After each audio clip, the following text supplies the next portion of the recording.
YSR party వైఖరి చూస్తూ ఉంటే చాలా సిగ్గు అనిపిస్తూ ఉంది. జగన్మోహన్ రెడ్డి ఇంకా అతని ఆలోచన విధానంలో మార్పు రాల, వైఎస్ఆర్ పార్టీ నాయకులు మార్పు రావట్లే. ఇవాళ తప్పు చేసి ఆ తప్పుకి ఇవాళ మూల్యం చెల్లించుకునే పరిస్థితి వచ్చింది. కానీ ఆ పరిస్థితిని ప్రజల్ని తప్పుదావ పట్టించడానికి రకరకాలైనటువంటి కార్యక్రమాలు చేస్తున్నారు. ఇవాళ గన్నవరంలో తెలుగుదేశం పార్టీ కార్యాలయం మీద దాడి జరిగింది వాస్తవం, కార్లు తగలబెట్టింది వాస్తవం, అక్కడ ఉన్నటువంటి నాయకుల్ని గాయపరిచింది వాస్తవం. దాని మీద వైఎస్ఆర్ పార్టీ నాయకులు ఒక అపోహలు సృష్టించే విధంగా అక్కడ ఏమీ జరగలేదు, వాళ్ళే మా కార్యాలయం మీద దాడి చేయడానికి వస్తే మేము ఆత్మరక్షణ కోసం వెళ్ళారంట. కార్లు తగలబెట్టి ఆత్మరక్షణ. ఇవాళ ఈ పాపం చేసిన వాళ్ళు ఎవడో కూడా తప్పించుకోలేరు, దాంట్లో ఎటువంటి అనుమానం లేదు. వాళ్ళు వెళ్ళి అక్కడ నీతి కబుర్లు చెప్తా ఉన్నారు.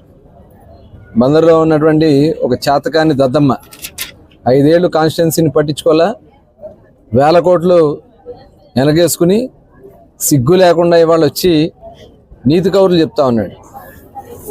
సిగ్గు అనిపించట్లా మనిషికి?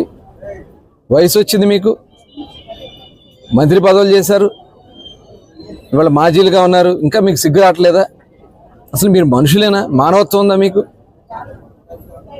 ఇవాళ అక్కడ జరిగినటువంటి దుర్మార్గాన్ని మనం ఆపకపోతే, ఇలాంటి పరిస్థితులు వస్తే రాష్ట్రం ఏమైపోద్ది, యువత ఏమైపోతారు? గంజాయి మత్తులో మీరు చేసినటువంటి పాపాలకి రాష్ట్రం ఇవాళ టోటల్ యువత అంతా కూడా సర్వనాశనం అయిపోయింది. ఉద్యోగాలు లేవు 5 ఏళ్ళు. ఇవాళ పరిశ్రమలో ఒక్క పరిశ్రమ మీరు తీసుకురాలేదే. మీ చేతగానితనం క్లియర్ కనబడతా ఉంది. ఇవాళ అప్పులు పాలు చేశారు రాష్ట్రాన్ని. ఇన్ని కనబడతా ఉన్నా కూడా సిగ్గు లేకుండా వెళ్ళి ఏదో కార్యకర్తలకి ఇచ్చేస్తున్నారు, మా కక్ష సాధింపు చేస్తారు. అంతా రౌడీ షీటర్లు, అంతా గంజాయి బ్యాచ్. అక్కడ ఉన్న వాళ్ళ చూడండి, పేర్లు తీయండి, మొత్తం గంజాయి బ్యాచ్లు, రౌడీ షీటర్లు. ఇవన్నీ కూడా ఎవరు తప్పించుకోలేరు. పేర్నాని కూడా తప్పించుకోలేరు, దాంట్లో ఎటువంటి అనుమానం లేదు. ఇవాళ వాళ్ళు చేసినటువంటి పాపాలు మేమేమి వ్యక్తిగత కక్షలకు పోవట్లే, మేము వ్యవస్థల్ని మార్గంలో పెట్టాలా. ఇంకోటి అలాంటి కార్యక్రమాలు చేయాలంటే భయపడాలా.